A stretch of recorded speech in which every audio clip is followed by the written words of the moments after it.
Live from the station taking action for you, this is ABC Action News.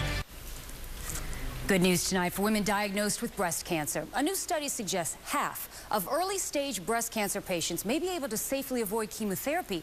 Now, here's how a gene test is helping local women and their doctors take action for their own health. How are ya? Jennifer Peters is a few months out of her 4th surgery for breast cancer. I feel great.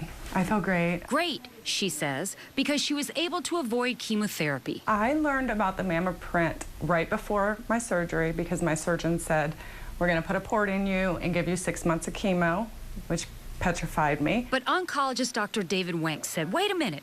He wanted Jennifer, who had early-stage breast cancer, to take a gene test first. So the mammoth print is a test that looks at 70 genes, and these genes are shown to have an association with breast cancer recurrence. Jennifer's results showed her risk of reoccurrence was low. He asked me what I wanted to do, and I said if I need to take the chemo, I will do it, but I'd prefer not to if I can.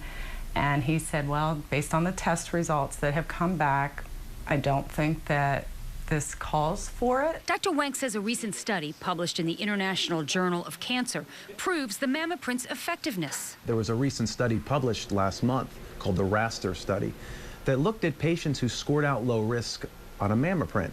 And those patients who did not receive chemotherapy did phenomenally well. At 5 years had a survival of 97%. So again, showing we can leave out chemotherapy in a low-risk population and be confident these patients are going to do very, very well.